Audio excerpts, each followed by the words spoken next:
Tip untuk bagi lembut dough roti pie di restoran Papa Monster. Tip yang pertama, kena guna air sejuk ataupun air yang ada ais. Sebab apa? Untuk menentukan dough kita tu lembut dan gebu, ini adalah salah satu faktor dia. Letak air dengan air batu.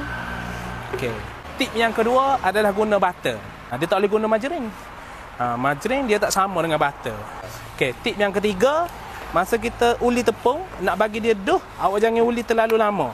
Bila awak uli terlalu lama, tepung tu dia akan jadi masuk. Dia mengganggu proses untuk kembang. Bila tak ngembang, tak gebu, tak lembut lah.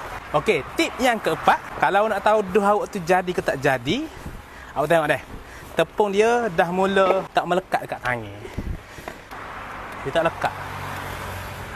Kelima pula, kita kena rehatkan dough kita. So, dough ni, lagi lama awak rehatkan dia, lagi comel dia proses dia kembang.